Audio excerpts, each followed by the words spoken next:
There we go. We're live in the house. Andre Norman in the house with Bill, Georgia. Hello, everyone. Oh, I'm so excited about today's conversation. This is a time for something new and different, that's for sure. I'm going to introduce our speaker in just a minute. I want to tell you this is a special conversation. We have a lot of conversations. This one goes more into the personal realm, into the leadership realm. Our guest today, Andre Norman.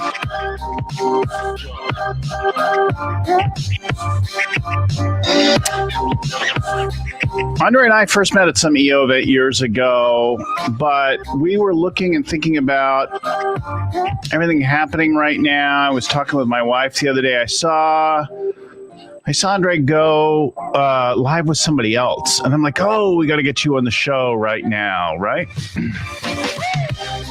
No stranger to the world of scaling up, people who've been around, Birthing of Giants, some of the EO chapters, Gathering of Titans, like that. You may know and have seen Andre. Andre, have you done a talk for any of our Scaling Up Summits? Not yet. This is my first Scaling Up Summit speech. All right. Vern's a great guy. Now, don't get me wrong. Vern's a great guy, and it's only a matter. We just got to connect. We got to connect. So welcome, everyone. Listen, Andre Norman is a guy who'll teach us all about second chances. Tenacity and passion have led him to create transformational programs and help people to turn their lives around, whether it's executives or youth or in any category. But this wasn't, and I'll let him tell the whole story, but nearly 20 years ago, Andre Norman was serving a 100-year sentence in prison and running all the gang activity within the prison. But he had an epiphany in solitary confinement, and through a lot of hard work, personal work, with his GED in hand, he was released, and he's made it his life's mission to help people figure out how to turn their life around. And he's worked across the world: Honduras, Bahamas, Sweden, Guatemala, Liberia, Trinidad, lectured on TEDx stages, Harvard University, London School of Business. Anyway, welcome to the show, Andre. Thanks for having me. So I'm so glad to have you. You know, one of the most powerful things that I did last year was go coach in a Supermax facility with Kat Hoke. Oh, Kat's my girl. Yeah, Kat's official. And Lori and I went along with some of the others, and what a life-altering experience that was. She's also been a past guest on the show. We love promoting her work and her thing. And of course, Alpha 2.0. Can't do that right now, but you know, I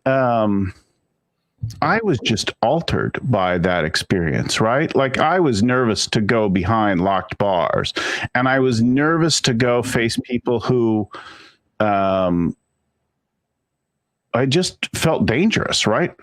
Oh, shit can happen there, right? Shit happens. Shit happens.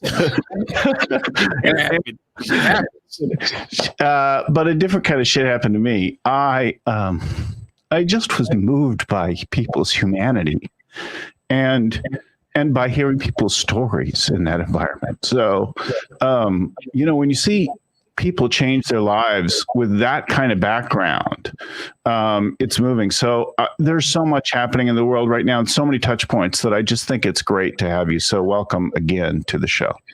My pleasure being here. Let's start off. Why don't you tell folks your life story a little bit so they get a little more background in your words, right?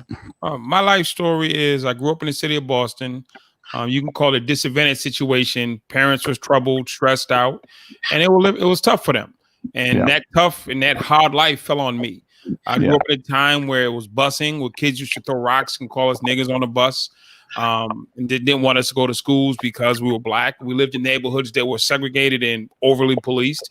And this is the 60s and 70s. And I mean, you just grow up. It is what it is. You don't know that it's not supposed to be like this. You just know this is what you're dealing with. And I wasn't really an academic. I kind of fell through the cracks, and I got disenfranchised. And I just started. Kids used to make fun of me in school because I wore old clothes and dirty clothes, and that was like the worst. I mean, of all the things that ever happened to me in my life, I could take one thing back. It was the ridicule I went through in the 6th grade, and that pushed me or prompted me to sell drugs after school. I used to sell weed in the park to kids so I could buy the clothes so I can be cool and accepted. And once I got on that path took me straight down the line. And it's a single street. It runs straight from the first time you sell weed on that street, ends up in prison. And like so many other people like me, I ended up in prison. When I got there, I felt like, okay, it was a reunion of all my friends from the dummy class, all my friends from the special needs, all my friends from the principal's office, all my friends who got kicked off the football team. We were all there. And it was just like a big place where quitters went. It wasn't so much for criminals. It was more so for quitters, because there's a lot of criminals who never go to jail, but all the quitters go to jail. And it was just a building full of quitters. And I was like one of the best quitters there was. And I spent the next 6 years participating in criminal activity. This is what we're going to do. We're going to be criminals on top of being criminals on top of being in prison. And after 6 years of that, I realized that I would become the king of nowhere. I was the boss. I was a gang leader. Call me what you want, but I was a king of nowhere. I really couldn't do what I wanted to do. I did what they allowed me to do. And I said, well, if you're the king, walk out of here. That's what I told myself. If you're really the king, walk out of here. Give yourself what you want, your freedom. And I realized that I didn't want to be the king of nowhere. I wanted to be something different. I wanted to be successful. So I said, I'm going to go home, go to Harvard University, and become successful. And everybody thought I was crazy, my friends, my family. But I wrote my plan down, and I went back, got my GED, went to school, got my got that taken care of, went to programs, went to anger management, went to counseling for the next 8 years, 20 hours a day, taught myself the law, reversed my case on appeal. I came home not just with a dream, but I came home with some stability in my life, some belief in myself, and a direction. And I started working with poor black kids. Then I started working with rich white kids. And I started working with Latino kids and with professors and teachers and police. And for the last 21 years of this world, I've been traveling from Honduras to Guatemala to Costa Rica to Saudi Arabia to Australia to London Business School to Harvard Law School. I was on the phone this morning with the country of Liberia. I was on the phone this morning with the country of Nigeria, helping them fix their prison system and looking at how that works. And I worked with the White House under George Bush. And I just been, every day I get up and I ask a simple question: what can I do to be helpful? That's it. When I woke up this morning, it's like, okay, you're going to be on this podcast. What can I do to be helpful? I can tell you a wonderful story, or I can ask myself, what can I do to help you or anybody that's listening in this podcast? Because even though people have companies and they have great lives, we know that they're struggling. There's always a struggle behind the facade. And we want to get to that and help people heal. You know, I think it's really easy to pretend there's no struggle, that everything's fine. Most of the time, and regardless of your circumstances, right? You can get comfortable anywhere. Definitely.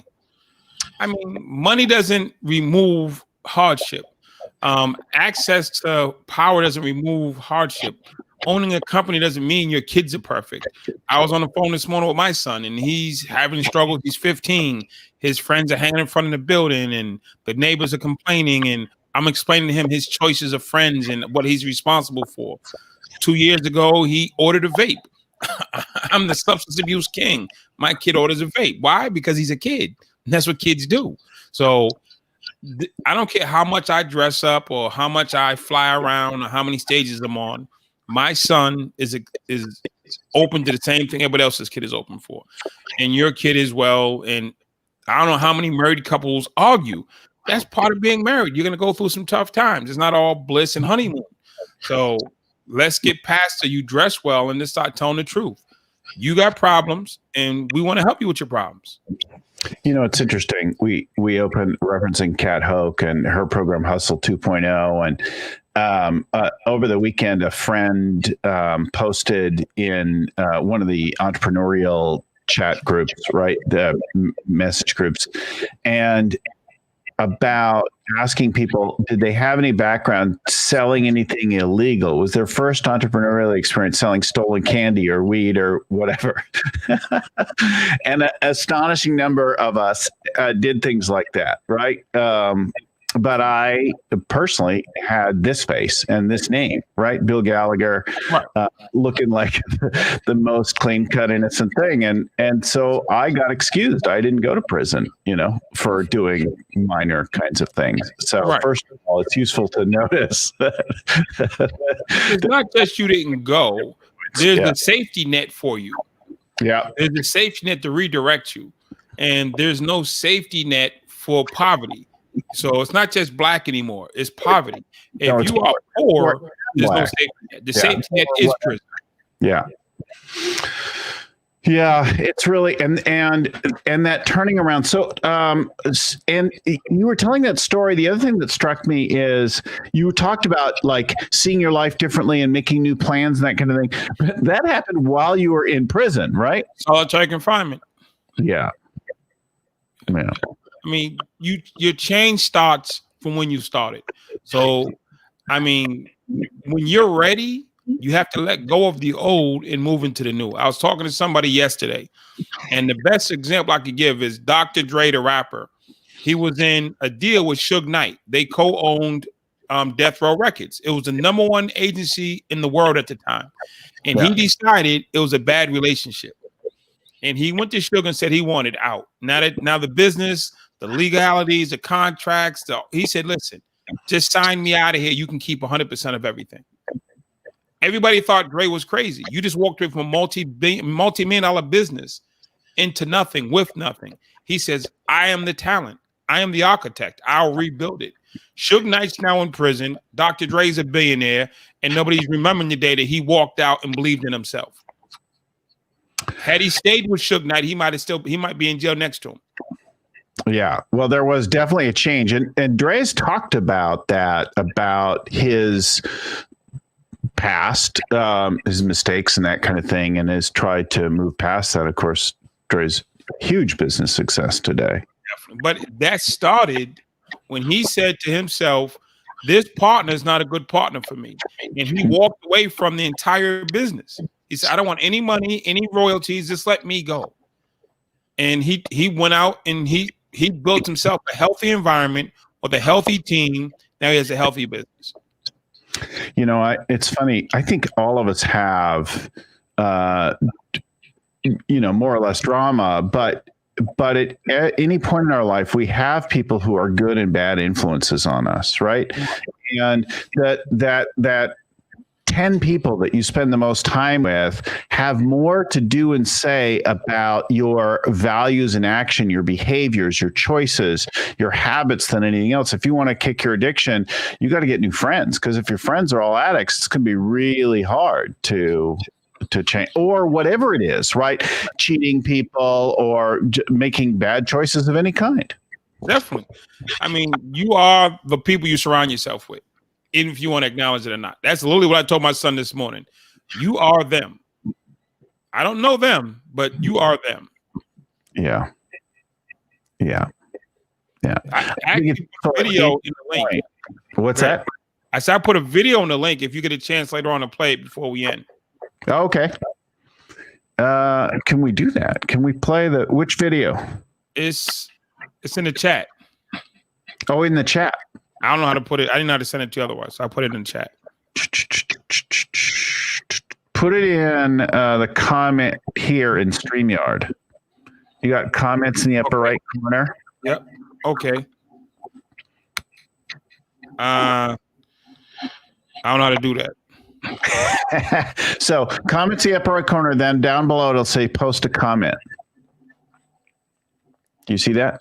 I don't see the post part. You don't see the post part. Where'd you put it in the chat? Private chat. I don't know who's connected to. Oh, Lucy, maybe you have it. Lucy's got it. She'll post it up for us. How long is the video? It's about 2 minutes. Oh, yeah. Yeah, we can maybe play that. It's a great. It says more than I can. Okay, let's try this. I'll see if I can throw that up. She just put it in your link. Yeah. Let's hear. Let's.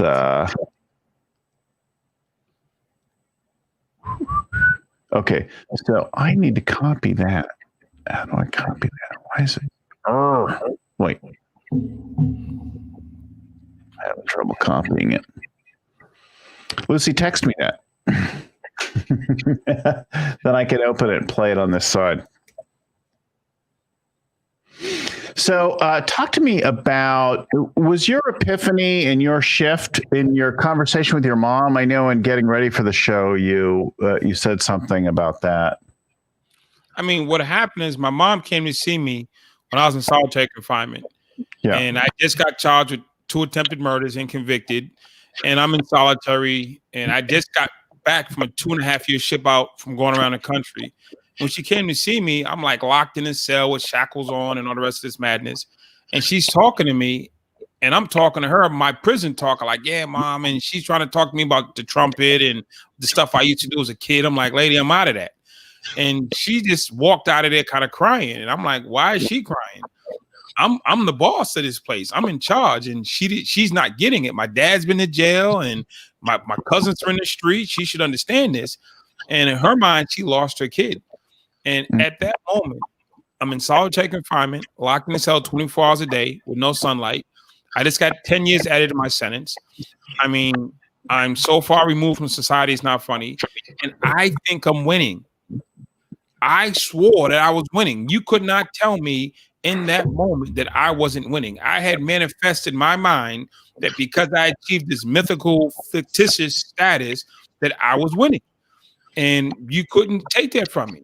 I overlooked the fact that I was confined. I overlooked the fact that I was locked in a cell in the basement. I overlooked the fact that I had to walk around with shackles all day. I overlooked all of that because I wanted to believe what I wanted to believe. And it was like 2 years later, I had my epiphany when I realized that I was a king of nowhere. I'm like, I'm the king of this place. And I said to myself, if you're the king, let yourself out. If you're really the king and you're really in charge, or you're really in control, give yourself the thing you say you want most, your freedom. And I couldn't. Then I had to accept the fact that I wasn't king. It was just all made up. I think it's really useful. Notice the prison that you're in, right? Whether it's the real one or the invented one. Notice the place you've gotten comfortable. I think is really useful for any of us at any time. There's always some place that we've gotten comfortable, that we've become blind to, that we don't even see anymore. Let's see if we can show that now. So I'm going to switch here. Let's see, share screen. Let's put on this window. Boom. Share that. Let's try this. Lucy, tell me if this is working. Service, honor, sacrifice. Words our veterans live by. Commercial? At WIS, we are working it's YouTube. So much. You gotta get your money too. Veterans is all about. 20-second ad for them. That's how popular this video is. Connect veterans with you can skip it now. And let them know how much we appreciate their service. You can join us on this mission. Go to WISTV.com. There you go. SCDC confirms that shocking new video obtained by WIS shows an inmate at the Lee Correctional Institution attacking a guard with a makeshift weapon. You see one of your own getting assaulted, it's very concerning. But as the attack continues, you see another inmate step in and intervene, saving the lieutenant's life. The lieutenant was screaming, begging and pleading for the guy to stop, to let him go, and he wouldn't. So I had to physically grab him and pull him off of him. That inmate, whose identity is being protected, is a member of the Academy of Hope. WIS interviewed him back when the program was launched in 2019. The beauty about the Academy of Hope, when it came easy for me, I'm in a position where I can teach and help other people. The Academy of Hope is a program that aims to bring about positive leadership from the system's most influential inmates. We're taking the gang members at SCDC, we're putting them in a dorm together, about 50 of them, which is kind of unheard of. And we're teaching them how to work out their differences, not with their fists, not with knives, not with guns, but with their mind. The lieutenant was able to escape, but his attacker then turned his attention to his fellow inmate. The guy was angered, that he couldn't get a hold of the lieutenant, so now he turned all that anger towards me and he wanted to kill me. According to SCDC, both the guard and the inmate who intervened were stabbed multiple times, but are expected to be okay. And because of that, Director Brian Sterling says he believes the Academy of Hope program has served its purpose in a big way. Can't think of a bigger deal than saving someone's life. I mean, literally, this is a different conversation if it's not for the Academy of Hope and not for that offender. Drew Ungst, WIS, News 10. As for the inmate accused of attacking the lieutenant, SCDC has not released his name, but say the case is being investigated and charges are expected. That's our program in South Carolina. Someone intervening, and this is your program, Academy of Hope? 2 years ago, there was a riot in South Carolina, and 7 men were murdered.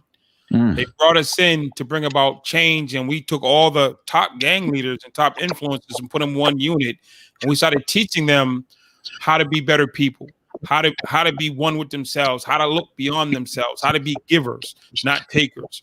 And 2 weeks ago, there was a lieutenant in another unit, not our unit, being attacked with the intent of being murdered. And one of our guys put his own life on the line to save this man, because it's no longer us versus you, staff versus inmate. It's what's right. What am I supposed to do that's right? And is it right to watch this man die in this fashion? And the answer was no. And that inmate was doing a life sentence. So he is serving life. So he's not getting out. But he was still willing to die to save somebody. And this is somebody that society deemed was unfathomable, unreachable, unworthy. But when given the right environment and given the right inputs and the right instruction, they can rise. He rose to a level that was unexpected of anybody else other than us. We expect him to do that, and we expect others to do that. And that's what you get with good coaching and good training and people who believe in you. You create better people. I think this also applies to the people on our teams. When you're working with people on their teams and they're doing weird things, people can change. People can do extraordinary things. It may or may not be your particular role as the leader. And if somebody isn't ready and doesn't want to change, it's going to be tough. But when somebody's open and interested, and a lot can happen, which I think is a great segue. Talk to us about your own mentor coach. Who did you get? How did they help you? Talk to us about that. Okay, my first mentor is a guy named Natan Schaefer. He was actually the Jewish rabbi chaplain at the prison. And I met him by chance. And when we met, we just sat and started studying together. I would go to his service every week. It wasn't me to become Jewish, him to become black. He was just a great teacher. So I went every week and I studied with Natan. And he taught me some things that I never learned before: humanity, respect, forgiveness, giving, accountability. He taught me how to be human. All I'd ever been taught since I was little was how to attack, crush, kill, destroy. How to be tough, don't cry, run through a brick wall, suck it up, take it. And then he taught me, no, it's okay to cry. It's okay to be human. It's okay to help people. It's okay to care. So Natan was my first number one mentor. And when I came home, there's a guy named Keith Alper, who was an EO member, who one of the original. If you read my book, you will see Keith in there. Love Keith. He's my number one mentor on the planet. You can go to Rusty Keeley, a YPO, or Dave Spence, a YPO. Joe Pollard, Genius Network. I was just with him yesterday for the annual event. Vern has chipped in. John Ratliff. I can go down the list. Jules Gothard from London Business School. I have hundreds. I collect mentors. Because when I see somebody who can help me be a better person, I latch on. And I go at them because I know it's going to make me better. And that man you saw who risked his life is a byproduct of people pouring into me. That wasn't Andre. That was Andre, Joe, Vern, Keith, Natan, and 1,000 other people. Cameron Herold, John Rulin, John O'Leary, everybody who's ever poured into me was poured into that man. And that's the result we get when we pay it forward. So I've seen a lot of folks go through challenging times. I've been through challenging times. I watched my own dad struggle and decline in his life. The thing that I see again and again that makes an enormous difference is being for others, helping other people. You talk about this a lot. Tell us about how you came to realize this, how that altered for you, not just struggling with your own problems. I mean, my first quest was to get Andre out of prison. And as I started working on my case, my attitude, my situation, I saw the effect that it had on people around me, because there's always somebody who looks up to you. And in my situation, there's a lot of somebodies. So as I started going to school, I made going to school cool. When I started going to counseling, mental health counseling, I made counseling cool. When I started fighting my case, it made fighting your case cool. Because if Andre can do it, then we should be doing it, because he's a boss. And I saw the effect that it had on other prisoners. And I saw the effect that it had on other staff and on the staff. And it just, when I came home, my testimony of that I made it out after all this madness and I can do good. Now it's like, I have to do good. I have to do good, because I can't 10 years from now fail, because anybody I've ever helped is going to say my mentor failed. Now, I don't have to win at everything, but I can't go back. I can't rob a bank. I can't sell drugs. I can't stab people. I have to fail in a legitimate way, because there are people that I've helped over this last 21 years who are still looking and believing in the example that I set for them. And over the last 2.5 years, I've been hanging out with a guy named Joe Polish, and he's helped me rethink the concept of helping people. So speaking to the humanity, not trying to torture people into better places, and understanding addiction, all addictions, not just the ones that we acknowledge as addictions, and just being a giver. He has a slogan that says, life gives to the giver. And he's taught me, and he's helped me understand, just give, just show up and give. This show, I was on a call the other day with Evan Carmichael, 1,000% giver. I'm saying John Ratliff, 1,000% giver. And you meet people who just give. At first, it's weird, because most people don't come from that space. Once you learn it, then it's like, just give. I mean, it's like, it's hard to believe that people give more stuff away than they sell. But I've seen it, and I see the result from it. Stop trying to sell people stuff and give them something. Help them. Make them a better person, and then they'll come back and buy something from you or not. But give them the thing they need to stay alive or to take care of their family. I think it's a really powerful lesson. I notice that I'm proudest of myself when I'm giving. Yes. I am by nature, I tend to want to give first. I want to be seen as good, as heroic, as that kind of thing. I feel, and there are times when I don't. There are times when I am not thinking, I'm not aware, I'm just, like grabbing, doing, preoccupied with myself, that kind of thing. But when I shift that, when I think about what my purpose of my business is, the purpose of our work, that there's a shift to that. And there are times that it's terrifying, but it inevitably pays back. At the beginning of the pandemic, I'm like, oh, frick, my income's going to go to zero now. Nobody can afford a coach right now. I just started giving away coaching. What did I do? I had more clients than ever before. We've been busy as heck right now, right? We've been full up. The first time that I've really been able to take on a new person, honestly, is like this month. And we've been super oversubscribed, and but it came because I started giving away stuff, like working all hours that I could, just giving people things. Right. It paid off, right? Paid back. There's giving, and then there's self-care. Self-care is not selfish. Giving is always a great thing.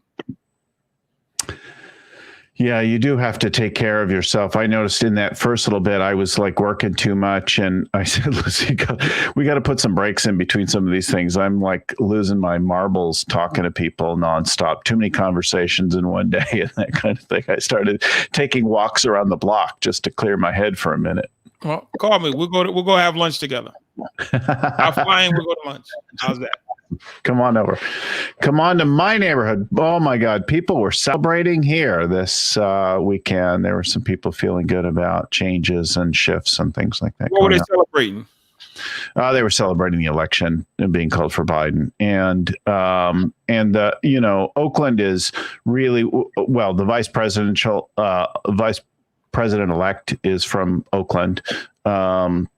Kamala, and there's been a tremendous amount of attention to Black Lives Matter in Oakland, and the inequity of our justice system.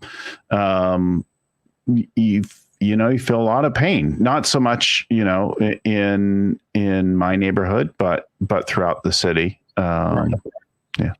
My thought this morning and over the last couple of days, and I celebrated. Of course, you celebrate win, lose, or draw. But I was saying to myself, there's 70 million people who voted for Trump. Yes. And do we negate them or do we embrace them? So what does a community engagement office look like that goes out to not just engage? Of course, Black Lives Matter needs to be addressed. Of course, prison reform and a lot of other stuff needs to be addressed. But how do we go reach out to these folks if we believe that they've been on the wrong path or in the wrong space, or they not really got the right information? Are we responsible for bringing them the correct information? Yeah. Well, I find it challenging because my first instinct is, and tendency is pretty arrogant, right? I tend first to think that I'm right and I'm smarter than almost everyone. Yeah. It's really embarrassing, but it is true. And I'm really continually honored and impressed by one of our friends, Van Jones. Okay. And Van's also from here. He started at Ella Baker Center here. I had the privilege to meet him and work with him in leadership development some years ago. And he's since gone on to lots of things. But Van went around, he said, we've got to learn to listen to people. We've got to learn to appreciate where they're coming from and not negate them.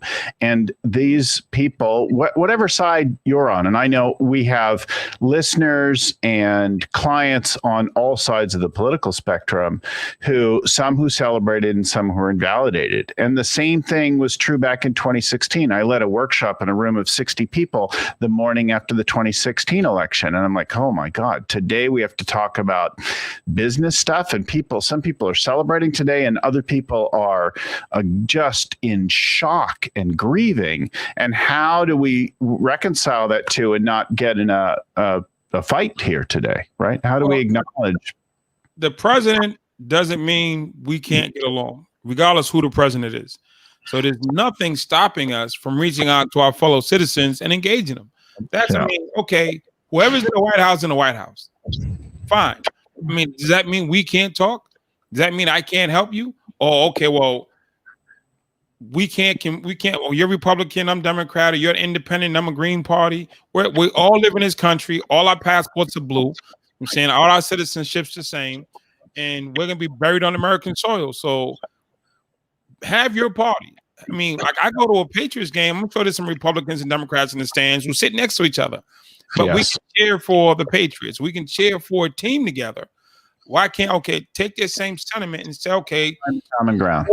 Let's find common ground. Yeah, find the common ground. I mean, I watched, I'm saying, I go to places, I'm a Patriot fan. There's some people that don't like the Patriots, but we can still have civil communication and we can agree to like football. We have separate teams and we agree to like football. And if we didn't have two teams, it wouldn't be nothing to watch. So it brings it right back, right to where we started this conversation.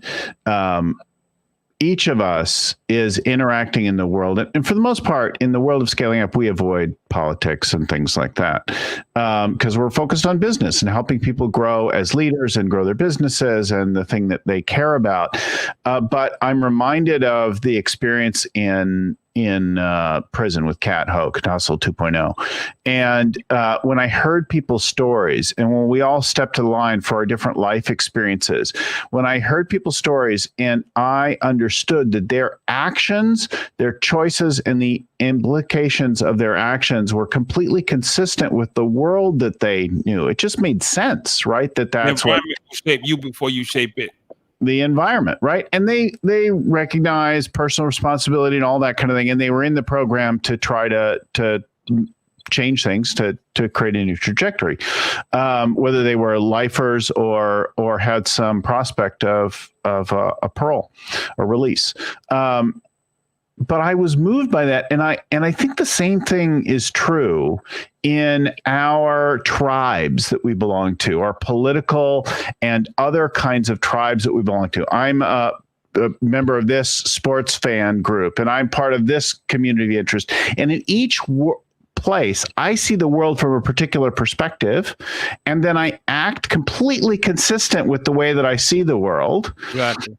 And to other people, my actions look crazy. You know, the other day I was running into the cold water and the wind and the waves and the things were coming up and it was ice cold because I was excited because I like to windsurf and foil surf and, you know. Look crazy to me. Look crazy to me, right?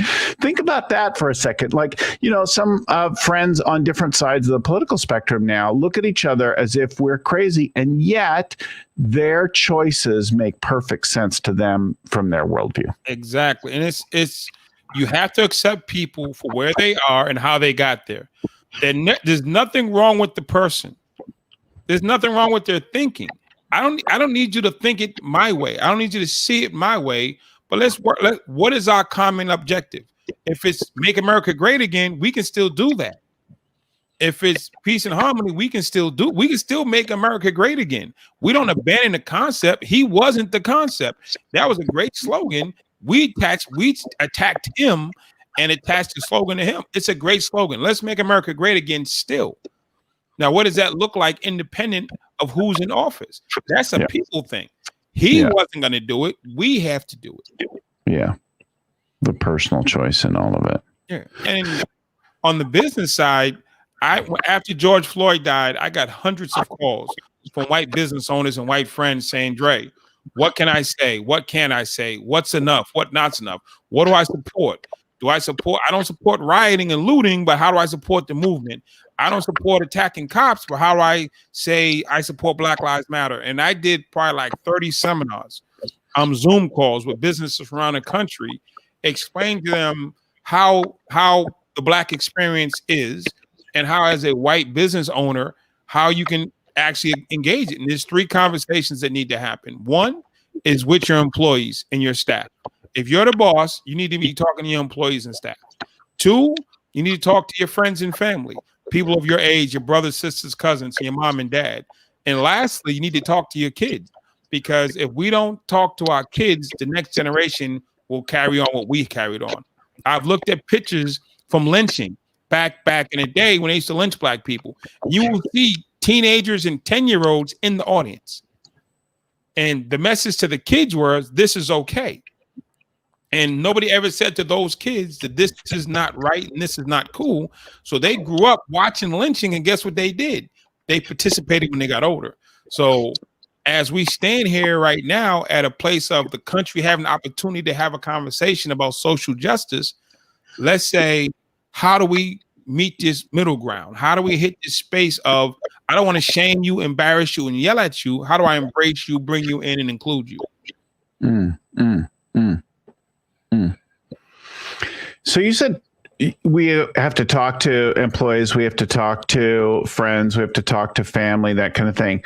What's the message? It seems to me that I'll never understand what it is to walk through. I can be interested, I can be curious, I can look, I can try to appreciate, but I will always walk through life with this skin, with this name, with this face, right? That's fine. I mean, being a white guy named Bill is fine. I'm saying your glasses are kind of cool. So you're okay. I don't need you to become a Black guy. I sat with an Orthodox Jewish rabbi. It was never about me becoming Jewish. He taught me humanity. He didn't teach me to become Jewish. I'm no part Jewish, but I have a rabbi as a mentor, and that's fine. So in this space, you don't need to become Black. You don't need to even like cross over this. Let's understand the humanity part. So shooting people in the street is a humanity thing. People living in poverty is a humanity thing. Bad school systems, education being through the floor is a humanity thing. We're not talking about, hey, do you like this music or that music or clothes or no, fashion is not. People being shot in the street, people living in poverty, people going to horrible schools, people being discriminated against. Those are humanity things. And you can, in your skin, in those classes, in that space, have that conversation. Yeah. Understanding that.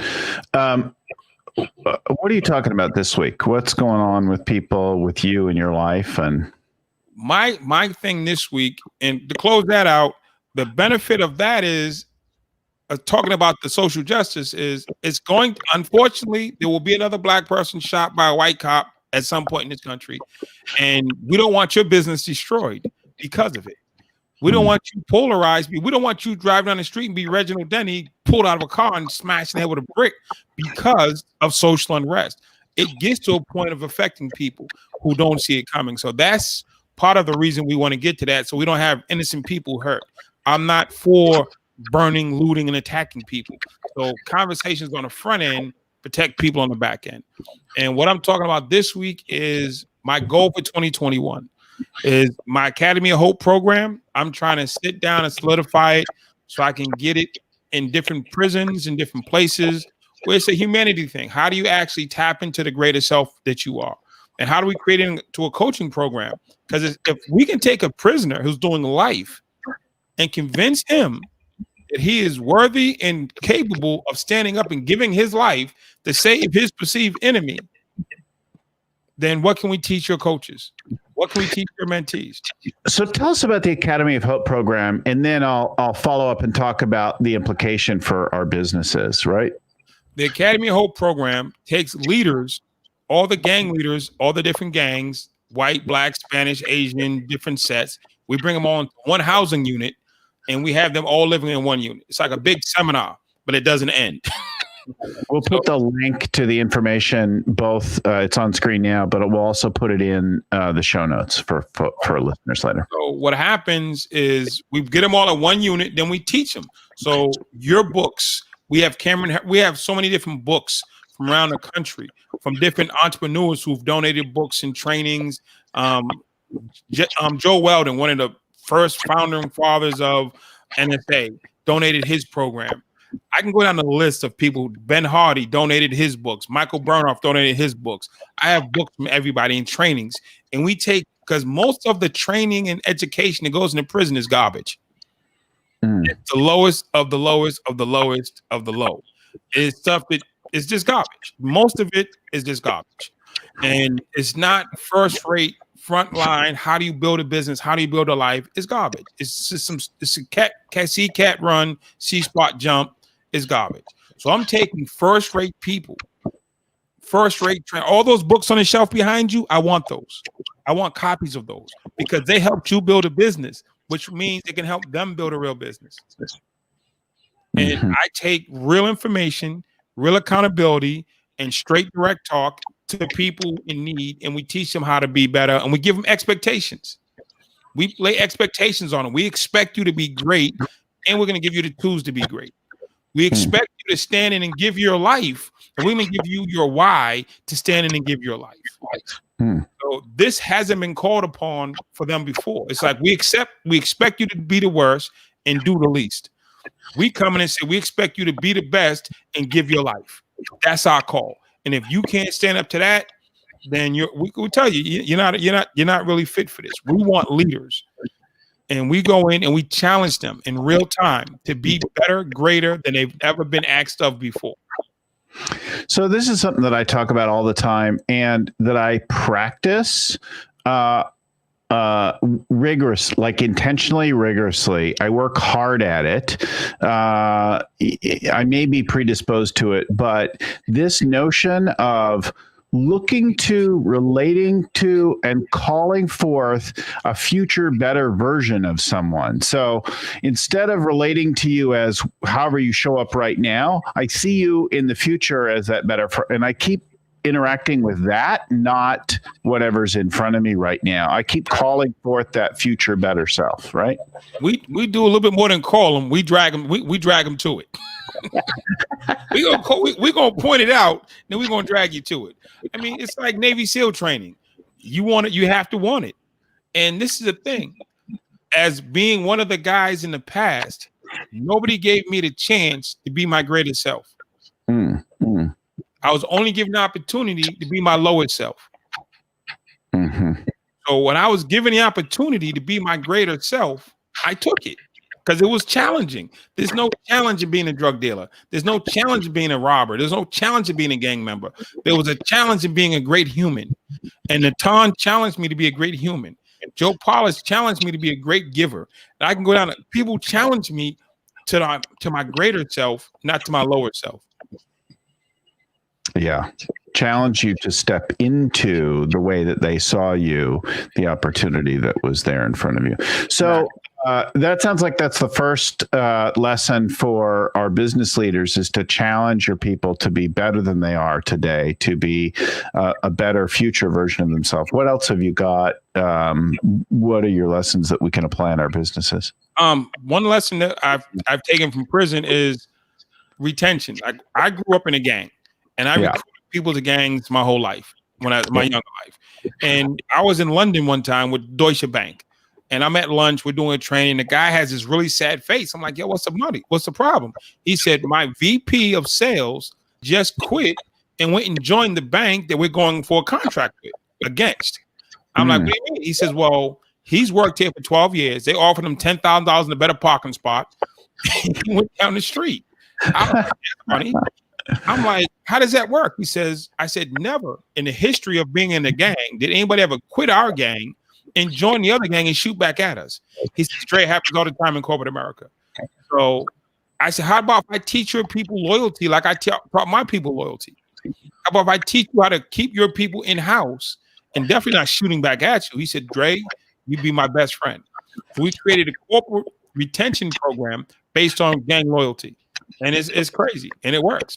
Talk to us about that. Tell us a little bit about that. I'm curious how that relates to what we do. Teach your people how to be loyal minus the guns and knives. And then we also, in prison, I do this training as well. There's a guy named Jim Dew who really pressed me to do this, create this, how to read people. In prison, I have to read everybody in 0.2 seconds. Are you here to kill me? You here to rape me? You here to throw me down the stairs? You here to shake my hand? So you had to learn to read people's body language, their language, read behind what they're saying, what they're thinking, all that stuff. So when you go into a meeting, how valuable would it be if you could read everybody at the table? Not next week. You know who's lying, who's leading. And so that's a prison skill set that every prisoner has, knowing how to read people in real time. So we teach people how to read people in real time. One of the guys in Kat's program in the prison that I spent more time with in my 2 days there was a younger white guy. And he had this just really tough expression all the time. And a lot of folks who've been in the program a little bit longer were a little softer and greater range of like expression. But this guy, he like his posture, his set of his face, like everything was like tensed. And I want you to know I'm tough and everything like that. And fortunately, I had started to get comfortable there. And I said, dude, what's this whole tough thing all about? I'm in prison, dude. What are you talking about? And I'll tell you, had I met him at any other time, or even a little bit earlier, I could not have said that, because I was like, this guy could fucking kill me, right? Pardon my language. But like, I'm sure he could. He was way stronger than me, way younger. Like, but in this environment, in this moment, in that context, I'm like, what is with this thing? Is this your only like presentation? And it snapped him, and he laughed. And then in a few minutes later, he cried after he told me his story. Right. And that whole like tough thing like faded away. It was a defense, right? I'm going to look tough like we do all the time.